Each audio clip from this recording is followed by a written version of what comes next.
वंदे पुरुषोत्तम।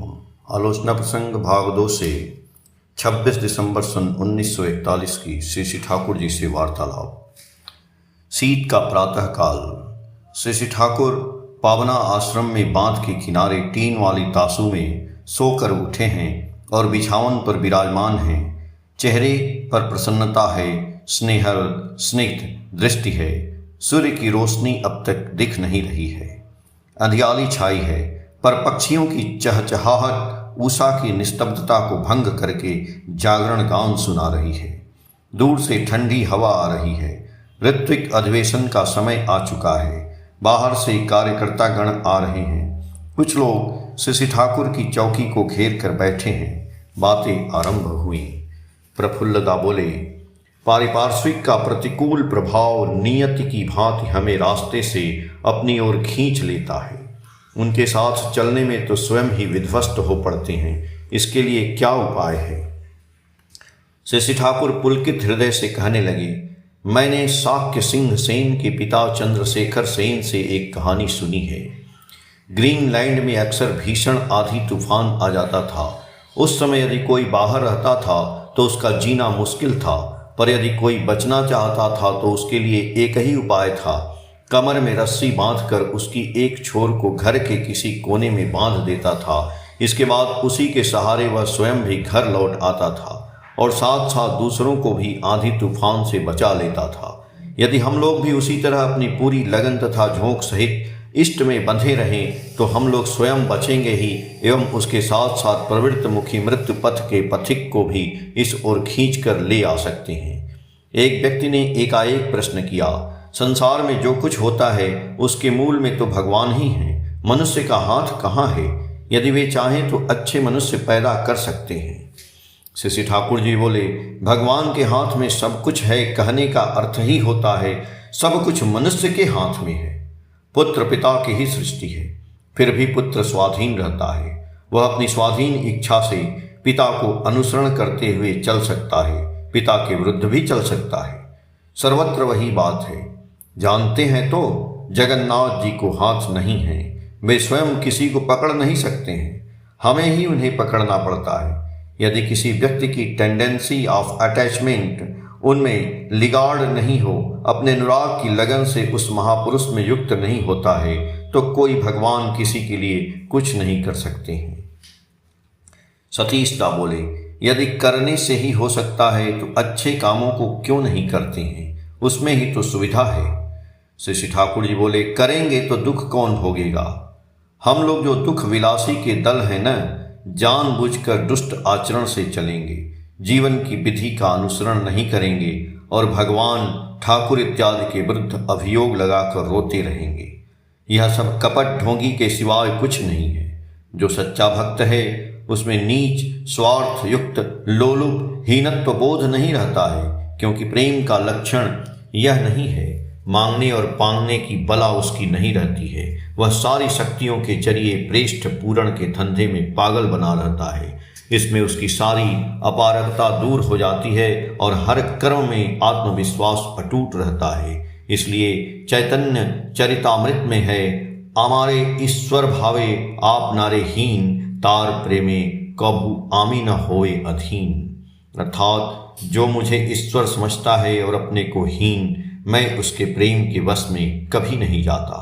और एक वाणी है, प्रभु प्रभु बोलिस तुई दास हली तुई कोबे, मेटे गौरवे फेटे मारिस भय वैभवे। अर्थात तुम प्रभु प्रभु तो कहते हो, पर तुम दास कब बने? अपने विभव के वैभव के गर्व में तो तू चूर रहते हो। यही तो बात है। इस प्रकार विभिन्न तरह की आलोचना होती रही। बातचीत के सिलसिले में केष्टोदा से श्री ठाकुर कहने लगे, हमें आज खासकर प्लेटफॉर्म वर्क की जरूरत है।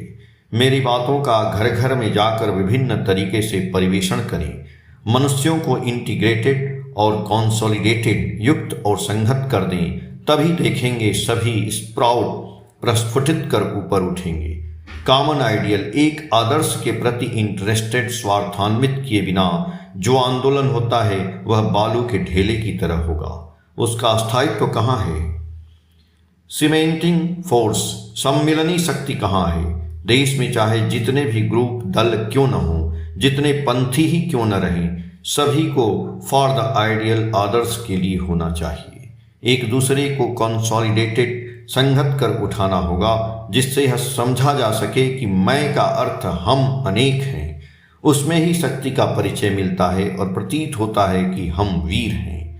अनुलोम को चालू कर प्रतिलोम प्रथा को हटाना चाहिए।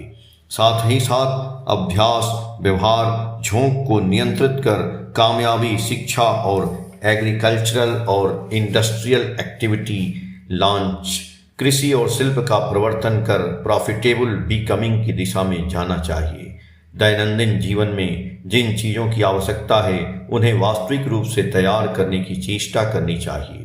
कृषि के मुताबिक उद्योग होगा। इंस्ट्रूमेंट, यंत्र के जरिए जो लोगों के सामने रखा जाएगा वह एक अद्भुत चीज होगी। उसके विषय में कहना कठिन है। इसके लिए आरंभ से ही हर जिले में उपयुक्त कर्मी की जरूरत है। कंसोलिडेशन, संहति के विषय में चर्चा चली।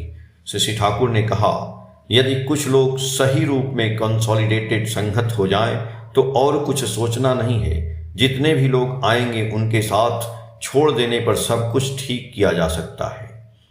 अन्य विषय में चर्चा चलने के बाद शरद दा ने पूछा, मैंने आपसे पहले ही कहा है और अब भी कह रहा हूं कि समाजवादी लोग व्यक्ति स्वातंत्र्य और संपत्ति के उत्तराधिकारी को मानते नहीं हैं। इसका क्या जवाब है?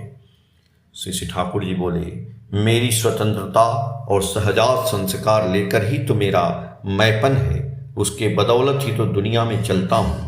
यहाँ तक कि मैं को लेकर ही तो समाज और राष्ट्र है। मेरी एक्टिविटी और सर्विस, कर्म और सेवा यदि समाज के लिए आवश्यक है तो उस समाज को मेरा इंटरेस्ट, स्वार्थ, इंसेंटिव, प्रेरणा, इवैल्यूएशन, विवर्तन, इंजॉयमेंट, उपभोग और प्रतिष्ठा देखना भी आवश्यक है। संपत्ति का उत्तराधिकारी संतान क्यों नहीं होगी, यह मैं समझ नहीं पा रहा हूँ।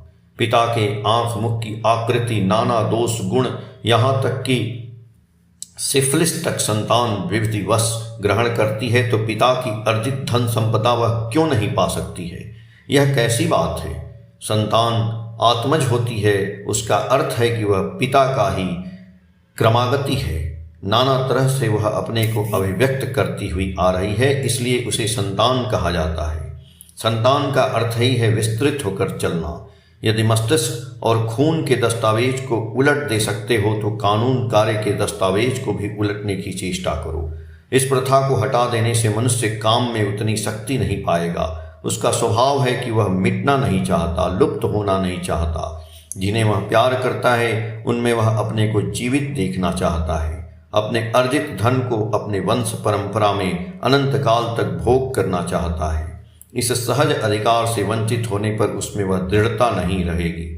सोशलिस्ट, समाजवादी लोग जिन कठिनाइयों की चिंता कर ऐसी बात करते हैं उसका समाधान इस चीज को उठाने से नहीं होगा, वरन स्वस्तैनी स्टोत्तर अधिक रखकर संतानों को स्वस्तैनी व्रतचारी सेवक के रूप में नियोग करने से हो सकता है।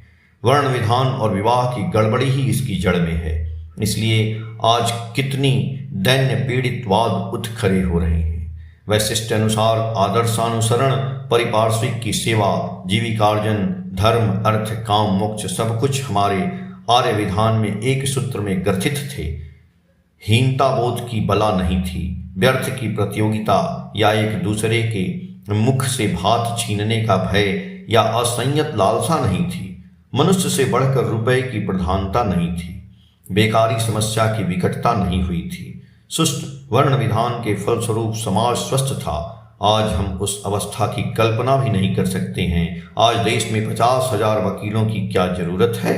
लाखों लाख विप्र आज शूद्र वृत्ति अवलंबन कर चल रहे हैं। यदि वे ठीक तरह से विप्र वृत्ति में लगे रहते, ब्राह्मण का कार्य करते, ऋत्विकता करते, तभी इष्ट बचते, कृष्टि बचती, वे सभी बचते तथा सारे देश को भी बचा सकते थे। हर व्यक्ति के पीछे लगे रहकर जोर शोर से लविंगली प्रेम सहित सेक्सुअल लाइफ, यौन जीवन से पब्लिक लाइफ, समाज जीवन पर्यंत हर तरह से राइट चैनल ठीक रास्ते में परिचालित करते तो क्या देश का आज इतना पतन होता? पापुरिज्म, दरिद्रता देश से भगाने को बाध्य होती। यहां तक कि वह आने का अवसर ही नहीं पा सकती थी। आलोचना प्रसंग भाग 2 के पेज संख्या 249 से 253 तक। जय गुरु।